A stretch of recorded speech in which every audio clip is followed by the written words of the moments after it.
大家好，欢迎大家回来马丁丁。今天我想要做一个日本街头的小吃，不是只有台湾小吃很强嘛？我觉得日本街头小吃也有很多很厉害的料理，所以今天我们带大家来做这个广岛烧。那广岛烧跟大阪烧，还有什么文字烧，日本好像很多这种有的没有的烧，又有什么不一样呢？待会在边做菜的过程中，我边跟大家解释。Let's go。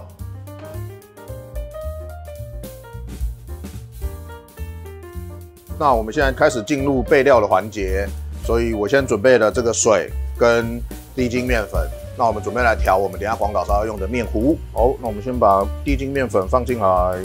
为什么还要用低筋的？因为低筋面粉的话，我们做出来的面皮会比较 Q。那如果是用高筋面粉的话，会有点像是可丽饼，比较脆一点的口感。那我现在在做的就是这个过筛的这个动作。面粉储藏在这个空气中，它难免会结块。那所以用过筛的这个动作，可以把这个结块打开。从粉末要调成糊的时候，就会很顺顺的变成我们想要的面糊这样。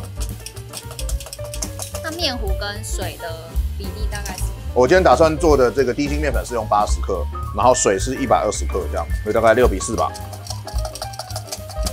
好，我们过筛完之后呢，就可以来把我们的这个水加到里面。那这边有个小 paper， 就是记得不要一次加太多水。就是要分批加，然后慢慢的把它加进去，这样。那这么做的原因也是要预防结块啊。制作到一半，那个面糊结块其实是蛮麻烦的事情，所以可以分个2、3次，然后把水加到这个面粉里。那大家知道广岛烧跟大阪烧、跟摩登烧、跟文字烧有什么不一样吗？我只知道一个有面，一个没有面。其实他们分蛮细的啦，有时候会觉得日本人也是蛮硬要的。文字烧其实就是稀稀的啦，然后就是会放在铁板上面，客人是自己去煎，好像有点像是在吃很多锅巴那种感觉。那其实我个人是还蛮爱吃文字烧，因为煎到这样子有点恰恰这样子，其实蛮下酒。大阪烧就是没有面糊，有肉有菜有蛋，什么都有，但是就是没有面糊。是没有面，是没有面吗？它已经有面糊了，要不然它怎么成型？对啦，它没有面呐，对，它没有面，它没有面，对不起，我更正一下，对，它没有面，就是故意的啦，我是故意考小编，看这个小编有没有在认真。好啦，在我跟小编聊天的过程中，我们这个面糊已经完成了。那接下来我们来准备切高丽菜丝。那我已经准备好一盆冰水在旁边，切丝之后直接丢到这个冰水里面，可以保持高丽菜丝的这个脆度。那切高丽菜丝，我相信等一下小编又要问我说，切高丽菜丝有没有什么要注意的地方？有，最重要的一点就是不要切到自己的手。对，就这样子。这样一个广岛烧要用多少高丽菜？300克左右，其实就蛮够的啦。那当然，如果你是高丽菜爱好者，你要再多加一点，当然是也没有问题。好，就可以把一些切好的先边放到这个冰水里。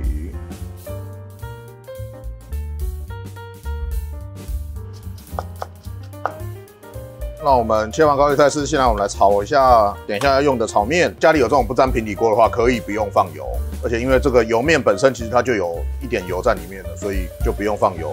待会等锅热了，我们就下去炒这样。那刚刚其实油面我有稍微用热水烫一下，那烫一下用意是让它等一下我们炒的时候更容易上色。好，锅热差不多，我们可以把面倒进去。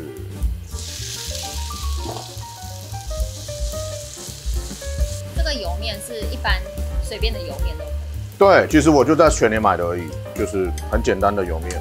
火要适时的稍微调整一下，因为火太大的话，那个面会粘锅子，或是炒得太焦这样。然后也要不时的一直翻动这个面。你今天用的面大概是多少分量？今天用的面大概是250克左右，250克应该算是2人份的面。就是因为我怕小编等一下会饿，所以我有多准备一点。炒到什么程度？让它有一点微微的上色就可以了。那个面条，因为刚刚有水分嘛，我们现在看面条的水分差不多炒干了以后，我们就可以加一点我们要的调味酱进去。那以广岛烧来说，最常用的就是这个牛排酱。这个牛排酱我也是在全联那边买的就有了。其实可以加任何自己喜欢的，要加什么明太子口味的东西啊，还是什么胡麻其实都可以，但我觉得是加牛排酱是最搭的啦。哦，有没有像这个面条已经有一点点上色了，一点点焦焦的，就差不多是可以了。哦，那面我们炒完就把它盛起来，等一下可以备用。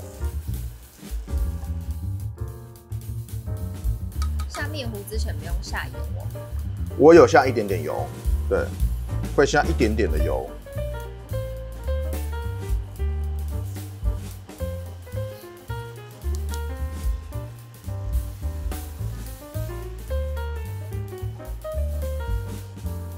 放上去之后，我会稍微先让这个面皮在上面煎一下，就让它有一点点脆度这样子。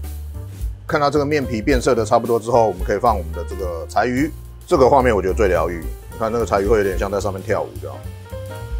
那柴鱼的这个量也是依个人喜好，有的人不喜欢，有的人喜欢，所以就依大家的喜好去加柴鱼。然后再来是我们刚刚沥好水的这个高丽菜丝，把它铺上去。那我个人喜欢吃高丽菜啦，所以我喜欢把它铺的，就是满一点。我会加樱花虾，我喜欢有一点海鲜的味道在料理里面，所以我今天有准备的这个樱花虾，那就可以再把它放到高丽菜丝上面。我们看到这个画面是不是很疗愈？然后呢，我们要铺我们的猪肉片，这是我昨天去买的猪肉片，也就是全联里面最普通的，那就是均匀的铺在上面就好了。一般的火锅肉片就可以。对，其实就是一般的火锅肉片。那尽量能把高丽菜完全的包住啦，待会我们翻面的时候才会比较好翻一点。然后包好之后呢，我们来放一点点我们的这个面糊，淋一点在上面。是为什么要这样？防止猪肉片散掉，因为面糊它会有一个粘性嘛，待会加热之后有一个粘性，这样子可以防止猪肉片散掉。然后接下来是最困难的步骤，我们要来把它翻面。那我要翻面啦，有，可以，有没有？这个焦度刚刚好。翻过来之后，就是要让那个猪肉跟那个底下那个面皮让它熟一下，等它变色之后，等它熟了之后就可以把它拿起来了。啊，听到这个吱吱吱的声音，是不是肚子都饿了？好饿哦。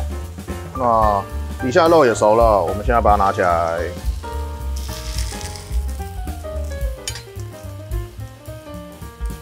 好，先放在上面。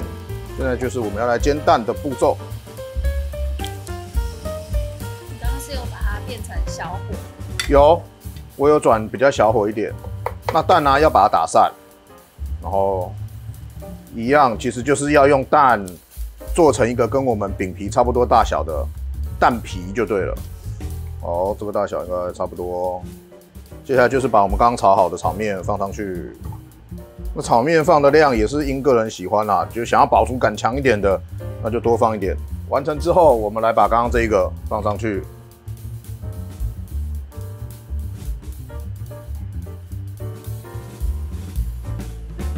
好，那这样就差不多完成啦。用这个盘子把它倒扣过来。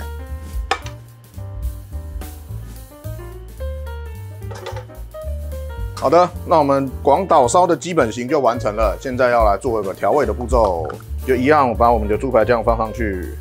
那我刚刚有说哈，这个猪排酱可以换成任何喜欢的各种酱料。那当然，在日本最原味就还是这个猪排酱，然后放一点这个美乃滋上去。我也会加一点海苔粉。好的，那我们今天的这个广岛烧就完成啦。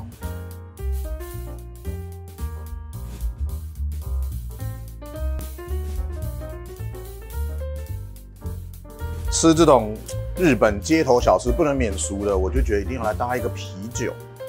看这啤酒的泡泡是不是很绵密？这是我们家的惠比寿啤酒，惠比寿的生啤。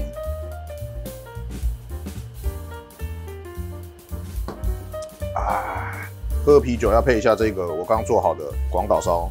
哇，你看这个面跟这个肉，